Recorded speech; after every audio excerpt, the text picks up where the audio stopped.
Hola de nuevo, bienvenidas al programa de desarrollo personal. Se darán cuenta si siguen el proceso educativo que vamos a dividir los contenidos en videos y en PDF y en el libro aparece igual, en bloques, las ideas y principios, los conceptos básicos y lo que son las actividades de aprendizaje. Ahorita quiero compartir un concepto básico fundamental que lo van a encontrar en una técnica que se encuentra en el manual de concordar y discordar.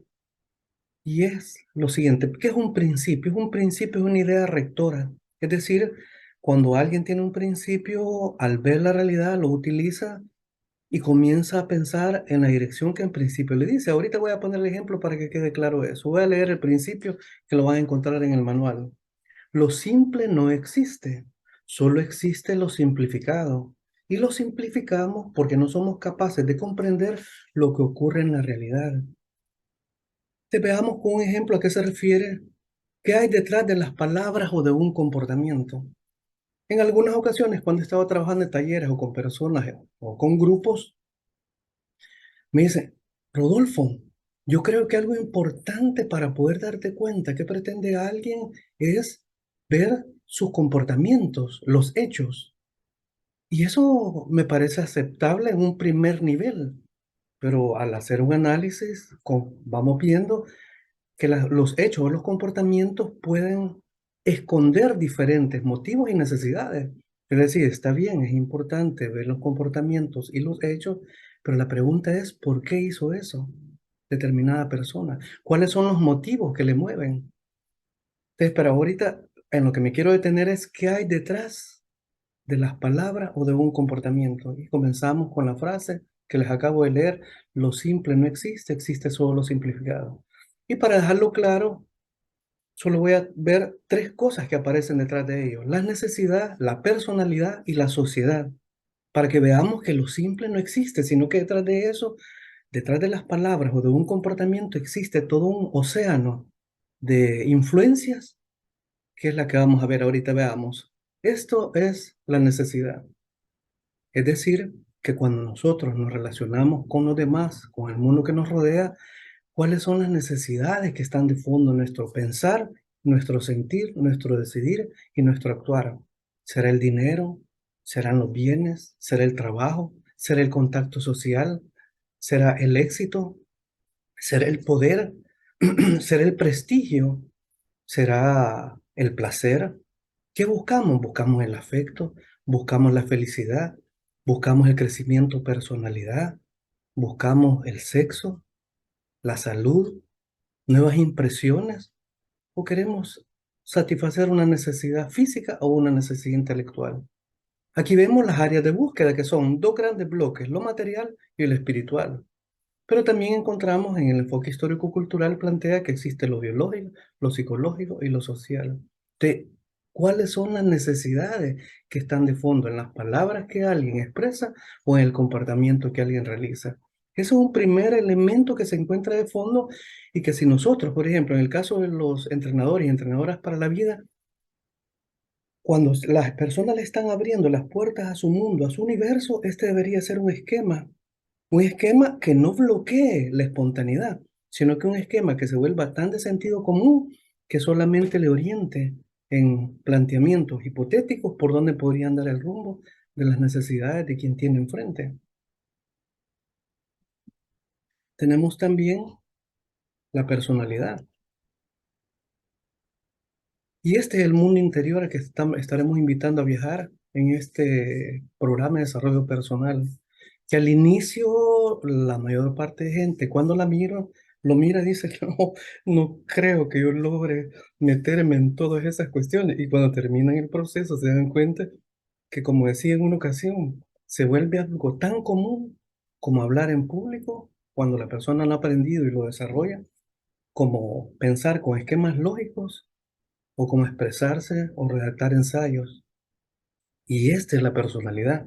También, además de las necesidades detrás de un comportamiento o de las palabras, se encuentra la personalidad, que no sabemos, por ejemplo, hay personas que tenemos aquí el temperamento, alguien dice una palabra impulsivamente, explota y puede decir cosas que después dice, es que yo no lo siento así, es que yo no creo en eso. Fueron palabras que brotaron del temperamento.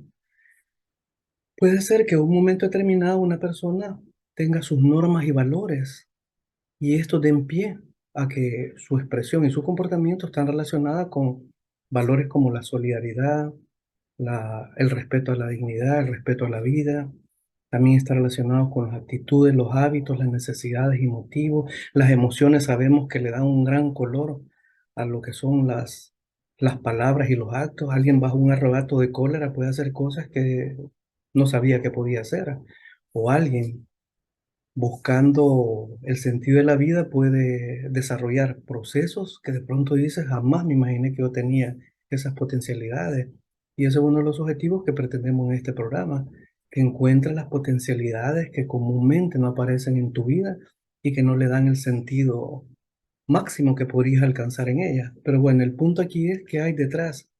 Y también encontramos, y aquí los neurocientíficos dicen lo siguiente, aquí lo fundamental es el cerebro, no hay más. Esas 86 o 100 billones de neuronas, porque hay todavía no una claridad de cuántas son, pero andan entre 86 y 100 billones de neuronas que generan una red de trillones de conexiones entre ellas y 2.5 petabytes de información. Ahí están los recuerdos, las experiencias, las emociones, los sentimientos y los conocimientos que posee. Ellos consideran que esa es la base que da pie a las palabras y al comportamiento.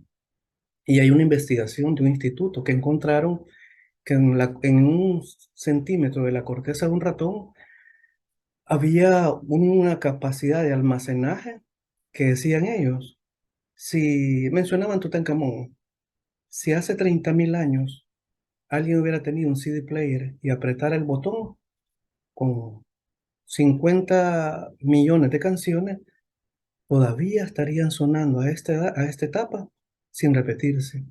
Entonces nos podemos imaginar por dónde anda el pensamiento de los neurocientíficos, que plantean que lo fundamental no es todo esto, no es lo psicológico, es lo que es la estructura del cerebro, es la que da pie al yo, a la conciencia y toda la cuestión.